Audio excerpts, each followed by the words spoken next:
오늘 말씀은 갈라디아서 5장 말씀입니다. 갈라디아서 5장 1절에서 26절 말씀까지 우리 맞추어서 귀한 말씀 우리 함께 봉독하겠습니다. 시작. 그리스도께서 우리를 자유롭게 하려고 자유를 주셨으니 그러므로 굳건하게 서서 다시는 종의 멍에를 매지 말라. 보라, 나 바울은 너희에게 말하노니 너희가 만일 할례를 받으면 그리스도께서 너희에게 아무 유익이 없으리라. 내가 할례를 받는 각 사람에게 다시 증언하노니 그는 율법 전체를 행할 의무를 가진 자라. 율법 안에서 의롭다함을 얻으려 하는 너희는 그리스도에게서 끊어지고 은혜에서 떨어진 자로다. 우리가 성령으로 믿음을 따라 의의 소망을 기다리노니 그리스도 예수 안에서는 할례나 무할례나 효력이 없으되 사랑으로서 역사하는 믿음뿐이니라. 너희가 다름질을 잘하더니 누가 너희를 막아 진리를 순종하지 못하게 하더냐. 그 권면은 너희를 부르신 이에게서 난 것이 아니니라. 적은 누룩이 온 덩이에 퍼지느니라. 나는 너희가 아무 다른 마음을 품지 아니할 줄을 주 안에서 확신하노라. 그러나 너희를 요동하게 하는 자는 누구든지 심판을 받으리라. 형제들아, 내가 지금까지 할례를 전한다면 어찌하여 지금까지 박해를 받으리요. 그리하였으면 십자가 걸림돌이 되어 제거되었으리니 너희를 어지럽게 하는 자들은 스스로 베어버리기를 원하노라. 형제들아, 너희가 자유를 위하여 부르심을 입었으나 그러나 그 자유로 육체의 기회를 삼지 말고 오직 사랑으로 서로 종노릇하라. 온 율법은 내 이웃 사랑하기를 내 자신같이 하라 하신 한 말씀에서 이루어졌나니 만일 서로 물고 먹으면 피차 멸망할까 조심하라. 내가 이르노니 너희는 성령을 따라 행하라. 그리하면 육체의 욕심을 이루지 아니하리라. 육체의 소욕은 성령을 거스르고 성령은 육체를 거스르나니 이 둘이 서로 대적함으로 너희가 원하는 것을 하지 못하게 하려 함이니라. 너희가 만일 성령의 인도하시는 바가 되면 율법 아래에 있지 아니하니라. 육체의 일은 분명하니 곧 음행과 더러운 것과 호색과 우상 숭배와 주술과 원수 맺는 것과 분쟁과 시기와 분냄과 당 짓는 것과 분열함과 이단과 투기와 술 취함과 방탕함과 또 그와 같은 것들이라. 전에 너희에게 경계한 것 같이 경계하노니 이런 일을 하는 자들은 하나님의 나라를 유업으로 받지 못할 것이요 오직 성령의 열매는 사랑과 희락과 화평과 오래 참음과 자비와 양선과 충성과 온유와 절제니 이 같은 것을 금지할 법이 없느니라. 그리스도 예수의 사람들은 육체와 함께 그 정욕과 탐심을 십자가에 못 박았느니라. 만일 우리가 성령으로 살면 또한 성령으로 행할지니 헛된 영광을 구하여 서로 노엽게 하거나 서로 투기하지 말지니라. 아멘. 우리 갈라디아에서 가장 중요한 장의 말씀이 5장 말씀이라고 할 수가 있습니다. 5장에서 선포합니다. 1절 말씀에 그리스도께서 우리를 자유롭게 하려고 자유를 주셨으니 그러므로 굳건하게 서서 다시는 종의 멍에를 매지 말라. 그러니까 구원을 자유로 설명을 하고 있습니다. 그래서 이 자유라는 것은 묶여 있는 그 노예 상태에서 이제 해방이 되는 것을 말하지 않습니까? 그래서 이 갈라디아서는 계속해서 이 율법주의자들이 들어와 가지고 율법으로 다시 이 갈라디아 교인들을 얽어매려고 하는 이런 거짓 가르침이 있었고 또 그것에 많이 넘어갔기 때문에 특별히 구원을 선포하면서 그 율법으로부터 너희들이 이미 자유케 됐는데 왜 다시 그 길로 돌아가려고 하느냐라는 것을 이제 말씀을 하고 있는 거죠. 이 말씀을 우리가 좀 잘 이해하기 위해서는 출애굽기에 보면은 이스라엘 백성들이 이제 홍해를 건너게 됩니다. 그리고 10가지 재앙 이후에 이제 애굽의 포로 생활로부터 벗어나서 이제 홍해를 건너게 되죠. 홍해가 건넜다라는 것은 이제 자유가 그들에게 이제 주어졌다라는 거죠. 더 이상 이제 애굽 사람들이 그들을 억압할 수도 없고 그들을 묶을 수도 없는 이제 그런 해방의 상태가 되었다라는 것을 의미합니다. 돌아올 수 없는 강을 건넌 이제 그런 모습이 이루어진 것이 바로 홍해 건너는 사건이라고 할 수 있습니다. 그런데 그들이 광야 생활을 이렇게 이제 해 나가면서 그들이 계속해서 몸과 마음은 이미 애굽으로부터 벗어나서 출애굽을 했지만은 여전히 그 마음과 생각은 벗어나지 못하는 그런 부분들. 그래서 이런 현상을 뭐라고 얘기하냐면 출애굽은 했지만 탈애굽은 하지 못했다, 그렇게 얘기를 합니다. 그러니까 계속해서 광야 생활을 하면서도 조금만 힘들고 어려우면 다시 애굽으로 돌아가자, 애굽을 그리워하는 이런 모습이 있었다는. 그래서 그들 속에서 계속해서 이런 생각들이 그들의 광야 생활을 발목을 잡았던 것을 우리가 이제 볼 수가 있습니다. 바로 이 백성들도 갈라디아 교인들도 마찬가지라. 이미 우리에게 예수 그리스도께서 자유롭게 하려고 자유를 이미 주셨고, 우리가 그분으로 인해서 이미 율법으로부터 다 해방되고 자유케 되고, 죽음으로부터 자유케 되고, 또 죄로부터 자유케 되었는데 너희들이 왜 다시 그런 종의 멍에 그 짐을 다시 지려고 하느냐라는 것을 이제 선포를 하고 있는 거예요. 그러면서 4절 말씀에 이렇게 얘기를 합니다. 율법 안에서 의롭다함을 얻으려 하는 너희는 그리스도에게서 끊어지고 은혜에서 떨어진 자로다. 너희들이 만약 다시 율법 안에서 그것으로 인해서 의롭다함을 얻으려고 하고, 거기에서 공로와 업적과 이런 것들을 가지고 다시 율법을 지키려고 하는 그런 부분이라고 한다면 너희들은 더 이상 구원하고는 상관이 없는 자들이다 라고 얘기를 하는 거죠. 이스라엘 백성들이 탈애굽을 하지 못하고 몸은 출애굽을 했지만 생각은 계속해서 애굽 그리워하는 이런 모습 속에서 하나님이 언약을 맺으려고 십계명을 받으러 올라간 새에 애굽의 그 신이라고 하면서 우상 숭배를 하게 되고, 결국은 계속해서 그 이후도 그런 발목을 잡음으로 말미암아 출애굽한 성인들은 결국은 광야에서 다 쓰러지게 되는 것을 볼 수가 있죠. 결국은 출애굽의 목적은 가나안에 들어가는 건데 가나안에 들어가지 못했던 것을 볼 수가 있습니다. 그것을 가지고 이 말씀을 통해서 우리에게 경계를 하는 거죠. 돌아가지 마라. 너희들은 이미 거기서로부터 자유한 자들이기 때문에 더 이상 그 길로 돌아간다면 그거는 그리스도에게 끊어지고 은혜에서 떨어진 자라는 걸 알고, 나는 너희들이 속히 다시 주님께서 우리에게 베푸신 그 은혜의 복음으로 다시 자유를 회복하기를 원한다라고 말씀을 합니다. 5절에 보면은 이렇게 말하죠. 우리가 성령으로 믿음을 따라 의의 소망을 기다리노니 그리스도 예수 안에서는 할례나 무할례나 효력이 없으되 사랑으로서 역사하는 믿음뿐이니라. 여기서 이렇게 얘기를 합니다. 우리가 믿음으로써 구원을 받아서 모든 것에 자유한 존재가 되었지만 그럼에도 불구하고 우리는 의의 소망을 기다린다. 다시 말하면 우리가 이 땅에서의 마지막의 어떤 삶이 아니고 우리는 이 땅에서도 구원받는 자로 살아가겠지만 의의 소망, 다시 말하면 완전한 의가 실현이 되는 새하늘과 새 땅을 이렇게 바라보면서 걸어가는 그런 소망하는 자들인 그 여정이 우리에게 남아 있다라는 것입니다. 그래서 절대로 우리가 율법으로 살다 보면 우리가 그 율법을 준수하는 것보다 어기는 그런 것들이 많기 때문에 그것으로는 의의 소망을 바라보면서 마지막을 향하여 걸어가는 우리에게 있어서는 절대로 그것이 소망이 되지 못한다라는 것을 이제 말씀을 하고 있는 거죠. 그러면서 4절에 유대주의자들이 율법주의자들이 너희에게 와서 뭐 할례를 받아야 되고 율법을 지켜야 된다라고 얘기할 때 전혀 그런 건 사실이 아니다. 복음 안에서는 유대인이건 이방인이든 어떤 눈에 보이는 외적인 어떤 표식으로 이것이 주어지는 것이 아니다.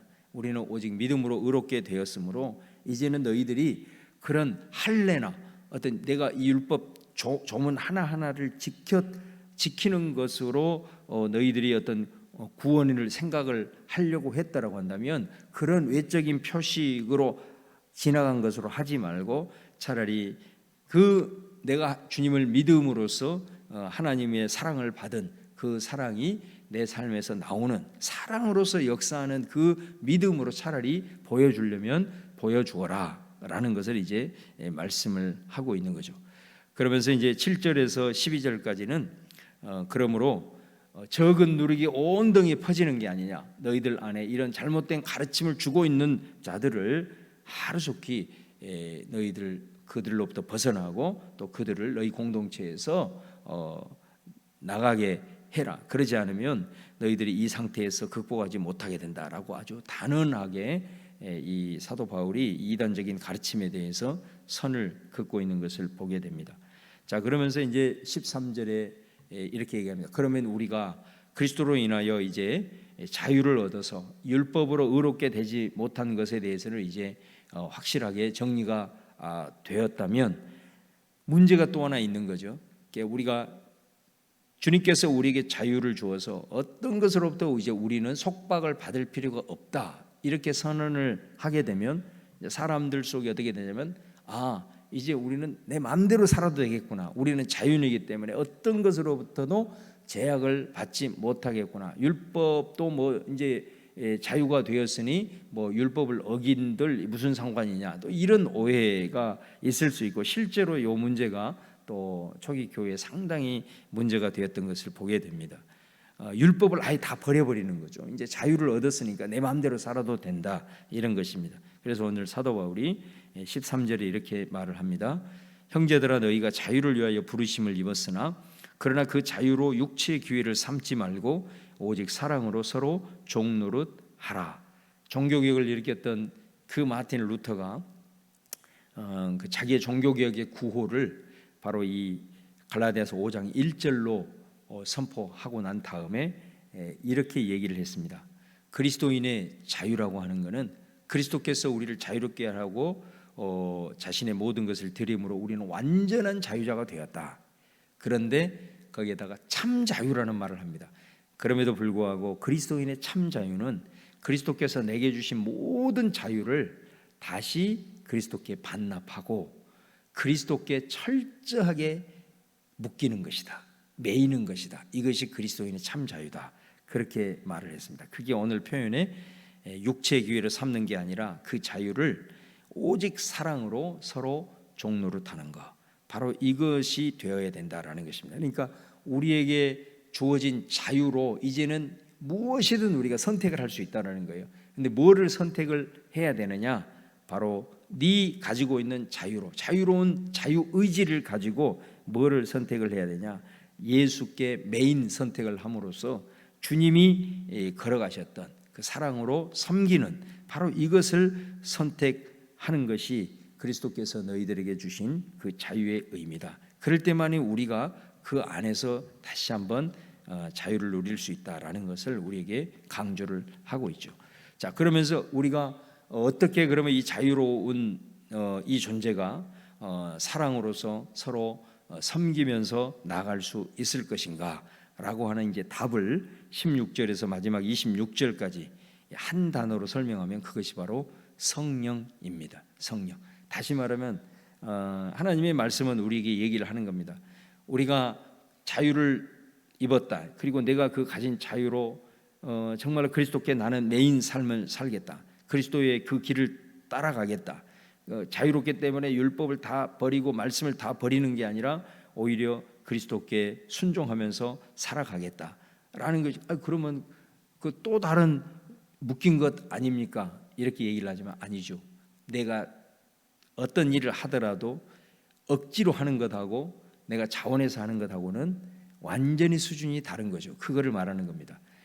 모든 것을 율법 항상 거기에는 억지가 들어갈 수밖에 없고 조건이 들어갈 수밖에 없지만 우리가 정말로 자원함으로 선택하는 것은 억지와 어떤 그런 부담이 아니라 그 속에서 형언할 수 없는 보람과 기쁨을 우리가 체험하는 것을 볼 수가 있습니다. 바로 그게 복음이고 바로 그것이 우리 안에서 역사하시는 성령의 역사라는 것을 오늘 말씀을 하는 겁니다.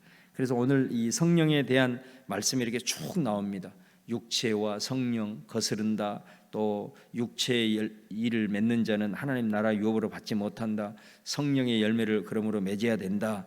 그러면서 24절은 이미 우리는 그리스도와 연합한 존재 아니냐. 내가 그리스도께서 우리를 자유롭게 해서 나는 이제 그리스도께 다시 메인자가 되겠습니다. 그 말은 그리스도와 함께 내가 십자가에 못 박음으로 내 안에 있는 세속적인 모든 정욕 그런 탐심은 다 십자가에 못 박았으니 그리스도와 함께 나는 부활이 된 존재로서 이제 이런 삶을 살아가겠다.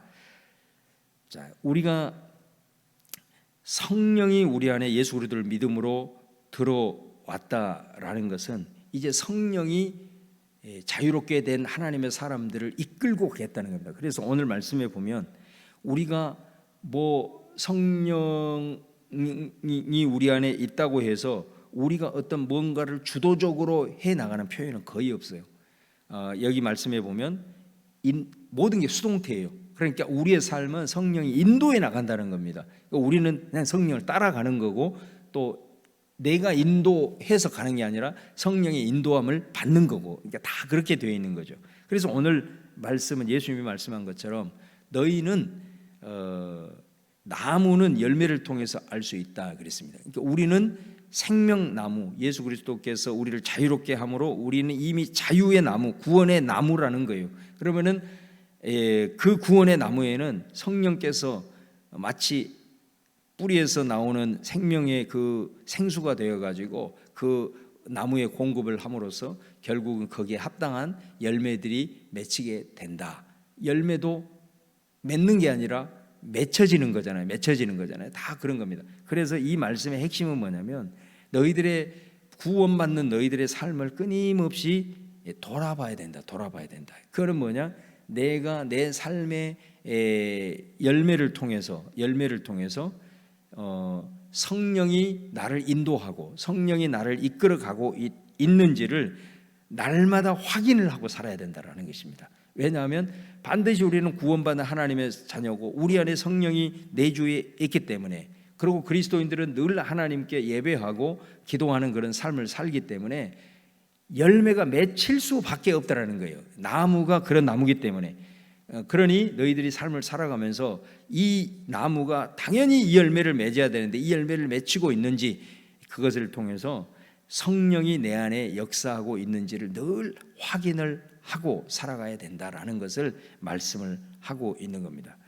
그래서 우리가 항상 살아갈 때 내가 이런 열매를 맺어야 되는데 이런 생각을 하기보다는 우리는 당연히 그 열매를 맺을 수밖에 없는 존재라는 것을 알고 내 안에 성령께서 역사하는지, 지금 역사하고 있는지를 늘 이렇게 확인하면서 나아갈 때에 우리들의 심령 속에 어떤 무엇을 열매를 맺어야 될 그런 부담감이 아니라 내 존재 자체를 다시 한번 새롭게 하면서 나아갈 때 우리 안에 주님이 인도하시는 진정한 자유자의 삶을 살아갈 수 있는 것을 볼 수가 있습니다. 그래서 오늘 이 주신 말씀에서 오늘 우리 하루도 살아가면서 순간순간 내가 이런 삶을 살 수도 있고 저런 삶을 살 수도 있지만 그 속에서 내 안에 성령이 역사하시는데, 하나님의 영이 내 안에 역사하시는데 나의 하루의 삶을 돌아보면서 내 안에 성령이 역사하는지 늘 확인하면서 나아갈 때에 우리 가운데 그 성령님을 더 의지하게 되고, 또 그 성령을 통해서 우리 안에 길들이 허탄한 그런 길도 가지 아니하고, 가려고 하다가도 빨리 돌이켜서 온전한 길로 인도하시는 그 성령님의 강권하심을 우리들의 삶에서 체험하면서 살아가게 될 겁니다. 늘 성령을 확인하는 그런 삶이 뭐냐? 그것은 내 의지와 내 뜻으로 살려고 하는 것이 아니라 하나님을 더 바라보고, 또 내 안에 있는 성령이 내 육체의 홀이라도 세상의 어떤 욕심보다도 훨씬 더 크시고 강하다라는 것을 인정하는 삶이 되기에 그 믿음의 역사로 또 우리는 아름다운 성령의 열매를 맺으면서 살아갈 수 있다라는 것을 꼭 기억하시면서 오늘도 살아가면서 내 안에 성령이 역사하고 있는지 확인하시고, 성령은 어떤 세상의 탐욕과 정욕보다도 그것들을 다 불러 태울 수 있고 강하다라고 하는 것들을 항상 기억하면서 성령이 내 안에 역사하는 한 나는 이 아름다운 열매들을 맺으면서 살아갈 것이다 라는 그런 마음을 품고 나아갈 수 있다는 걸 기억을 하시면서 살아가는 우리 성도들 다 되시기를 주님의 이름으로 축원합니다. 기도하겠습니다. 오늘 또 우리를 자유케 하신 주님, 그 자유로 육체의 기회를 삼지 말고 성령이 네 안에 있으므로 성령을 확인하면 반드시 네 안에 성령이 열매를 맺게 하실 것이다. 그 하나님을 바라보면서 오늘 이 말씀을 믿음으로 취하면서 우리가 같이 주여 한번 부르고 오늘 하루의 삶을 의탁하면서 기도하도록 하겠습니다. 주여, 할렐루야. 아버지 하나님, 은혜와 사랑을 감사합니다. 오늘도 우리는 하나님을 믿습니다. 예수님을 신뢰합니다. 그리고 성령의 능력을 믿습니다. 성령님의 권능이 나의 능력이 되기를 우리가 늘 찬송하며 나아가기를 소망합니다. 아버지 하나님이여, 내 자신을 바라볼 때는 늘 하나님의 그 아름다운 계명을 지키지 못하고 열매를 지키지 못하는 그런 모습들만 생각이 나서 지레지레 포기하고 늘 세상 것으로 나아가도 민감하게 의식하지 못할 때가 너무나 많습니다. 그러나 하나님, 나를 보지 않게 도와주옵소서. 내 안에 성령을 보게 하여 주옵소서. 내 안에 성령님이 일하고 계심을 날마다 보게 하여 주옵소서. 그럴 때 나의 눈이 내 자신의 연약함을 보는 것이 아니라 내 안에 역사하시는 성령님의 위대함을 보고 날마다 부정적으로 모든 것을 바라보는 것이 아니라 내가 아버지 하나님 성령의 인도함을 받아 정말 행하고 있는 긍정적인 모습들이 보여질 때 우리 안에 놀라운 열매들이 더 많이 맺히는 믿음의 역사가 나타날 줄로 믿사오니, 하나님 아버지, 우리 사랑하는 성도들 힘겨운 그런 삶의 여정일지라도 우리 안에 역사하시는 성령의 능력으로 오늘 또 살아가고 있습니다. 아버지 하나님, 부정적인 나의 모습만 보지 않게 도와주시고 내가 얼마나 귀한 하나님의 열매를 맺고 있는가, 아버지 하나님이여, 그것을 바라보는 것은 바로 내 안에 성령을 의식하고 성령을 의지할 때만 가능한 줄로 믿사오니, 오 하나님, 자유케 된 우리 하나님의 백성들이 더욱더 이 믿음 가지고 아버지 하나님 오늘 하루도 살아갈 때에 마귀의 참소도 이기게 하시고, 아버지 하나님이여, 주님이 나를 보시고 기뻐하시고 흐뭇해 하시고 네 안에 역사하시는 성령의 열매를 맺어가는 것들로 인하여 하나님이 나를 기뻐하신다는 사실을 꼭 기억하고 승리하며 나아가도록 인도하여 주옵소서. 할렐루야. 오늘도 살아가면서 성령님 의지하기를 원합니다. 성령님 의식하기를 원합니다. 아버지 하나님의 성령이 내 안에 역사하는 것 날마다 확인하며 살아갈 수 있도록 주님 인도하여 주시옵소서. 오늘도 그 믿음 가지고 기쁨과 자유함을 잃어버리지 않도록 하나님 아버지 인도하여 주옵소서. 할렐루야. 모든 것 주 앞에 올려드립니다.